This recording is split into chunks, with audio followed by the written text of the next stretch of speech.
bahwasanya intinya secara teoritis sistem hukum ini sudah diteorisasikan oleh namanya Lawrence Meyer Friedman atau Lawrence Friedman aja yang biasa kita kenal. Beliau menteorisasikan komponen-komponen sistem hukum. Nah, sedangkan pengertian sistem ini setidaknya terdiri dari 3 unsur. Saya sering memberikan contoh yang paling real ada dalam kehidupan kita sehari-hari, bahwasanya contoh sistem yang nyata dalam kehidupan kita, ini salah satu contohnya adalah sound system. Loh, kok bisa? Nah, sound system ini contoh real bagaimana kalau kita mau melihat bagaimana sistem itu bekerja. Kita lihat dari ciri yang pertama, yakni terdiri dari lebih dari 1 komponen. Sound system komponennya apa saja? Ada speaker, ampli, mikrofon, setidaknya itu ya. Itu 3 itu sudah memenuhi syarat pertama, terdiri dari lebih dari 1 komponen. Ciri yang kedua, yakni every component is component connected, terkoneksi satu sama lain. Entah itu terkoneksi dengan wire atau kabel maupun wireless tanpa kabel, Bluetooth misalnya. Tidak berhenti di ciri yang kedua, ditambah ciri pelengkapnya, yakni terkoneksinya seluruh komponen ini mencapai tujuan yang diinginkan. Tujuannya sound system apa? Mengeraskan suara, melembutkan suara, biar suara enak didengar, itu tuh tujuannya. Nah, demikian juga dengan sistem hukum.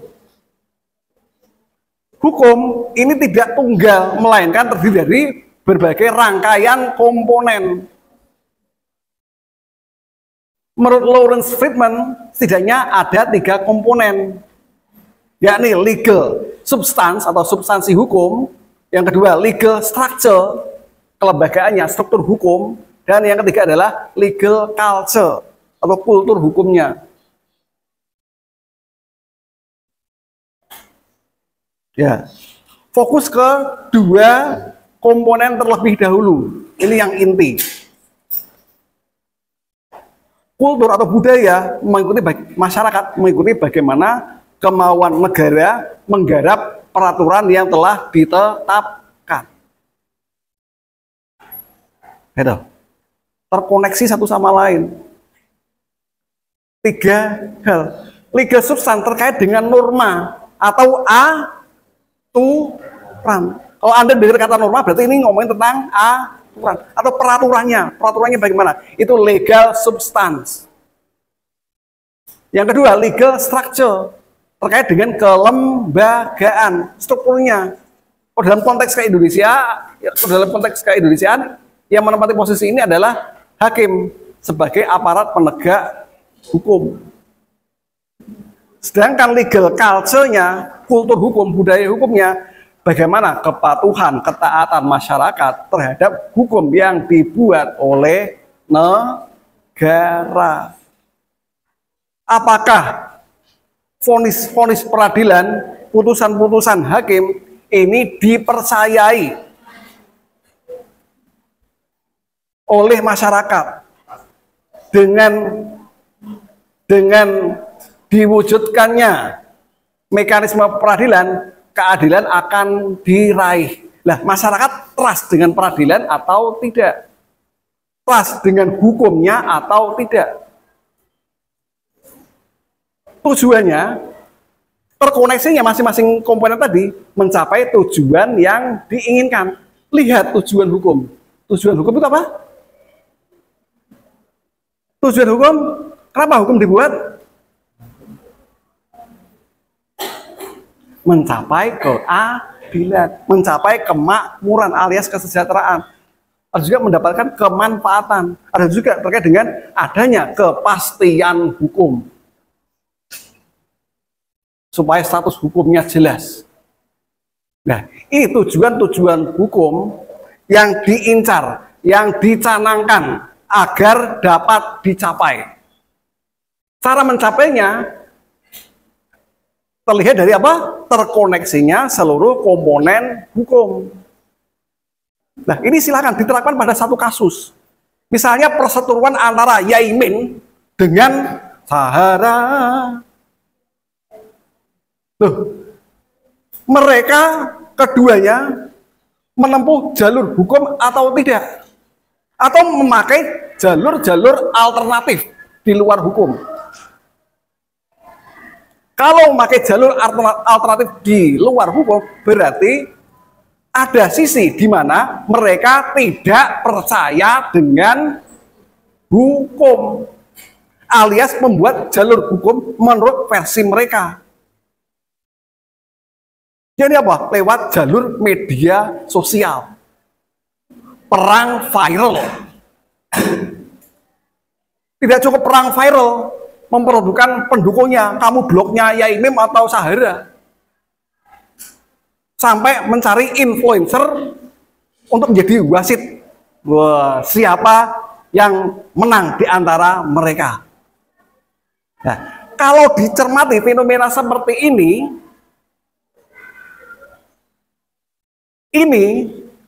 tujuan dari hukum adalah mencapai keadilan. Tentunya keadilannya versi masing-masing pihak, atau sesuai dengan apa? Nilai-nilai kebangsaan kita sebagai orang timur, di mana lebih mengedepankan perdamaian daripada konflik. Nah, sekarang kita lihat dengan perang viral ini lebih mengarah ke arah perdamaian, atau kita mengenalnya dengan istilah restoratif justice, atau tujuan lain, yakni menang-menangan. Bahkan kubunya diperluas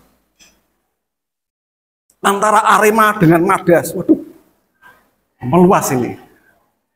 Perangnya tadinya dari apa? Dari perang individu antar tetangga menjadi meluas antar suku.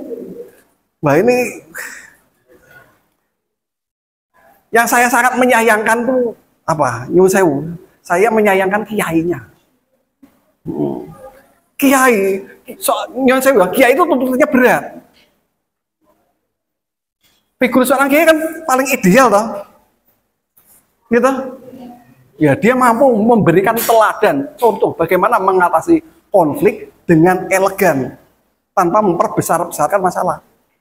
Lah kalau orang awam, umumnya orang awam kayak gitu. Orang kiai tahu agama, setidaknya memberikan teladan yang baik bagaimana menyelesaikan konflik. Kalau saya malah simpati pada KDM-nya sebagai wasitnya. Nah, itu malah beliau yang memberikan contoh yang lebih konkret. Gitu. Terkait bagaimana apa tadi komponen lembaga-lembaga tersebut dapat dipercaya untuk mencapai tujuan hukum. Itu teorinya. Berikutnya, kita juga harus melihat realitanya. Jadi jangan ngomong ideal-ideal saja, melainkan bagaimana realitas yang terjadi di kehidupan nyata di dunia ini. Yang perlu diketahui, secara antropologi, lahirnya hukum ini seiring dengan lahirnya kehidupan masyarakat. Hukum hidup di tengah masyarakat. Itulah hukum adat. Dan lahirnya hukum adat ini diilhami, dijiwai oleh hukum agamanya, kepercayaannya. Agama menempati posisi sentral. Dan bagaimana masyarakat adat mengekspresikan keyakinannya dalam kehidupan sehari-harinya, baik ibadahnya maupun muamalahnya atau kehidupan sosialnya. Ini integrasi antara adat dengan agama. Adat sebagai bentuk ekspresi keberagamaan. Ini asalnya. Tapi yang perlu dicermati, keberadaan hukum adat ini, kalau dilihat dari sisi peradaban, ini masih ketinggalan. Ternyata ada peradaban hukum yang lebih maju. Yakni peradaban hukum tertulis. Nah, peradaban hukum tertulis ini lahir dan berkembang di barat sana. Bangsa-bangsa di Eropa sana. Ketika peradaban di Eropa mengalami masa Renaissance. Masa pencerahan. Pada masa ini peradaban barat menjadi peradaban yang paling unggul di seluruh dunia. Mengungguli peradaban lainnya, termasuk peradaban orang Arab yang notabene Muslim pada waktu itu. Nah, dengan majunya peradaban Barat, mereka melahirkan semangat mereka untuk melakukan ekspansi ke wilayah-wilayah lain di permukaan bumi. Mereka berekspansi ke Amerika, ada juga berekspansi ke Afrika, Asia, ada yang ke Indonesia. Ya, selain melakukan ekspansi atau kolonialisasi, atau kita mengenal dengan istilah penjajahan, mereka mewariskan tradisi hukum mereka di negara jajahan. Menerapkan hukum mereka di negara jajahan, sekaligus mewariskannya ketika mereka meninggalkan. Orang-orang Inggris melakukan ekspansi ke Amerika, menerapkan hukum common law yang berbasis jurisprudensi bentuk hukumnya, dan di mana hakim menempati posisi yang sentral dalam pembuatan hukum. Nah, ini bentuk hukum jurisprudensi di mana aktor utamanya adalah hakim sebagai pembentuk hukum. Itu negara-negara common law, yakni negara-negara Anglo-Saxon, Britania Raya, termasuk di dalamnya ya Inggris, Irlandia, Skotlandia.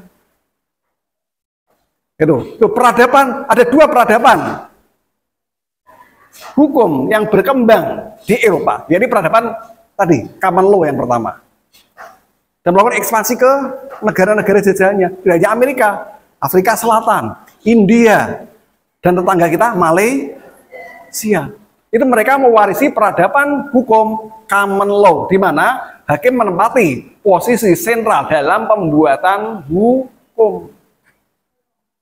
Sedangkan satunya lagi, negara-negara dengan tradisi hukum, bentuk hukum berupa peraturan perundang-undangan. Hukum itu apa? Undang-undang alias regulasi.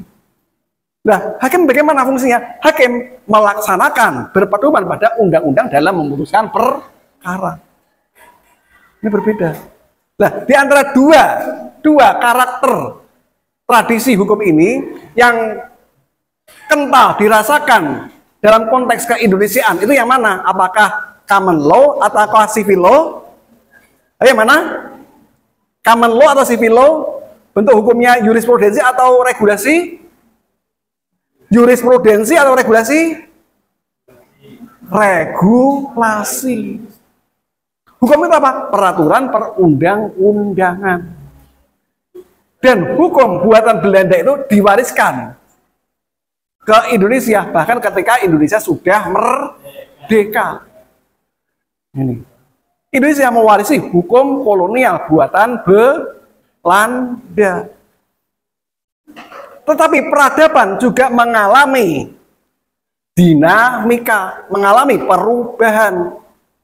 Setelah Indonesia merdeka, apakah peradaban hukum di Indonesia stagnan? Atau stagnan ya? Statis? Tidak, ternyata ada dinamika. Dinamikanya apa? Peradaban hukum nasional setelah Indonesia merdeka mulai mengadopsi hukum yang sifatnya lokal, yang menjadi hukum asli milik orang Indonesia, meskipun awalnya tidak tertulis. Tetapi diambil nilai-nilainya dan di-upgrade, dipromosikan menjadi sebuah kebudayaan peradaban yang tertulis. Diambil nilai-nilainya dan kemudian diwujudkan dalam peraturan perundang-undangan dengan nilai-nilai kearifan lokal. Ketika zaman Orde Baru, zamannya Presiden Soekarno, mulai diundangkan undang-undang pokok agraria tentang tanah.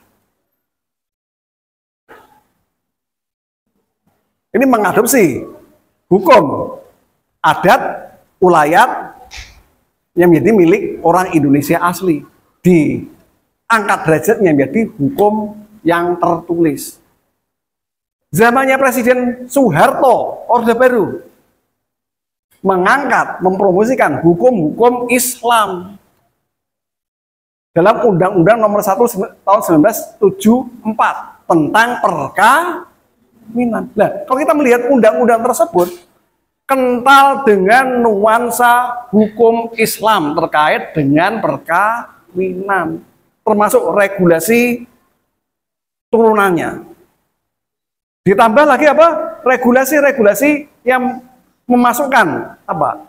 Putusan-putusan fatwa atau putusan fikih, kitab-kitab fikih ke dalam